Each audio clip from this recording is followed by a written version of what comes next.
Today we're going to talk about Greg Abbott's decision to create a supply chain catastrophe at the southern border and how it backfired in pretty spectacular fashion. And I interview Beto O'Rourke about Greg Abbott's stunt and the state of his race against Abbott this November. I'm Brian Tyler Cohen, and you're listening to No Lie. So I interview Beto O'Rourke in this week's interview, which you should absolutely watch, about some specifics on this, but I want to spend my time in this monologue talking about what's happening in Texas.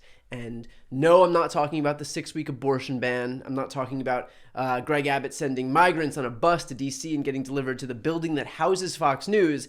I'm talking about Abbott's decision to impose enhanced safety inspections on all commercial vehicles entering Texas from Mexico, which he claimed were to help stop the flow of illegal contraband and migrants. And so while deliveries of goods from Mexico usually took 2 to 3 hours, because every single truck was being checked as part of Abbott's display of political theater to catch illegal immigrants, these deliveries were instead taking as much as 30 hours. Trucks were waiting in lines that stretched as far as 8 miles back. $9 billion of fresh produce crosses the Texas border from Mexico each year. That was spoiling in the backs of these trucks. Businesses and grocery stores had to find produce from other places, looking as far away as Arizona. And when you're getting produce from farther away, that means higher fuel costs, which are then passed on to the consumer, which means higher prices. The chief executive of the Texas International Produce Association said that consumers would start seeing empty store shelves immediately in the produce departments thanks to Greg Abbott's unnecessary and self-imposed logjam.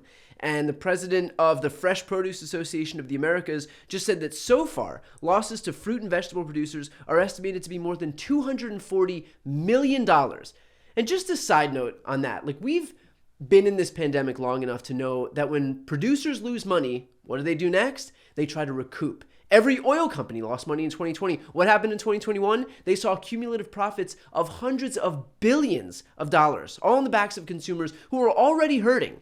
And so if it wasn't bad enough that there are food shortages because Greg Abbott decided that he wanted hundreds of millions of dollars of food to spoil so that he could get a 5-minute Fox cable hit, now consumers are stuck paying more as producers look to recoup from all of their losses. Just a win-win, right?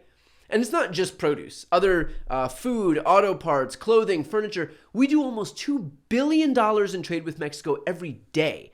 Now, first of all, just in raw numbers, to put that much money, that many goods, that many people's livelihoods at risk for a political stunt is just the epitome of stupid. But to do this now, while supply chains are already beyond strain from this pandemic, is outside of my comprehension. But think about this from a longer-term geopolitical perspective. What we're trying to do is make ourselves less reliant on places like China and Russia. Mexico, as an ally, as a trading partner, makes more sense. So the last thing that we want to do as we are shifting our focus onto Mexico as that trading partner is to show that actually that would be too risky, and so let's just stick with the status quo.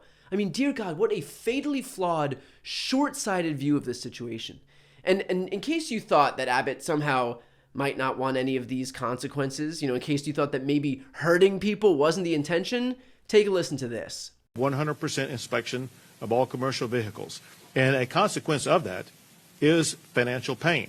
And that financial pain is necessary. If you're looking for a soundbite that really just summarizes his entire worldview, like what he would do for some perceived fleeting political gain, there you go.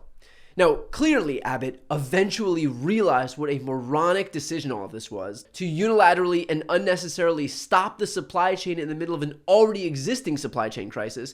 And so on Friday of last week, he finally rescinded his order. But of course, something else that we've learned from this pandemic is that, declaring that things are back to normal doesn't mean everything goes back to normal. It's expected to take at least a week for the supply chain disruptions to sort themselves out, meaning that items will still be delayed, costs will still rise, prices will still be higher, all because of one person.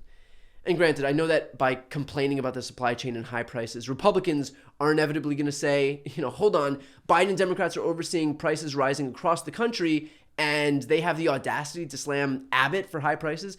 But there is a difference. Biden's presiding over a period of high inflation, just like every other world leader is presiding over a period of high inflation. We're coming out of a global pandemic where supply chains across the planet have been disrupted, right? This isn't a surprise to anyone. Here's where the difference is. Biden and Democrats are doing everything in their power to ease the effects of inflation by both trying to get costs down and investing in the future. They support capping insulin prices and suspending the gas tax and all the elements of Build Back Better, like lowering drug prices and universal pre-K and childcare, all of which Republicans blocked. They're trying to pass the American Competes Act to bring the semiconductor chip industry back to the U.S. and trying to transition to renewables so that we will never be reliant on foreign autocrats for our domestic energy needs, which, again, Republicans oppose. But Abbott, on the other hand, is creating these high prices through a wholly avoidable and unnecessary stunt because he wants another cable hit on Fox. That's the difference. We didn't need to have 30-hour waits at the border, but Abbott chose to have them. Worldwide inflation in the aftermath of a pandemic is unavoidable, but creating high prices by stopping traffic at the border is completely avoidable. And here's the sad part here, and maybe I sound like a tired old cynic, which I mean, yeah, in my defense, try covering people like Greg Abbott every day, but I would contend that the sad truth is that Abbott and Republicans want the long waits and the high prices and the surging inflation because they know that Biden will take the brunt of the blame. Like, let's be honest, most people aren't paying attention to what's going on in politics. So while Americans writ large might not turn on the news, they'll still feel the impacts. They'll still feel the higher prices and the longer waits for their stuff. Abbott is perfectly content to prolong and exacerbate that pain, knowing full well that Biden will shoulder the blame for it. Like, think about that. He is hurting his own constituents at a time when they're suffering the most from high prices because the political damage that Biden will sustain is worth it for him politically. What a sorry state of the Republican Party, the party of Lincoln. But with that said, look, Abbott is up for re-election in just a few months, and Texans have the opportunity to replace that guy who's more interested in causing problems than solving them with someone who can not only win, but who cares about the people of that state. So to listen to my interview with Beto O'Rourke, click the thumbnail right here on the screen or check out the interviews playlist on my YouTube channel.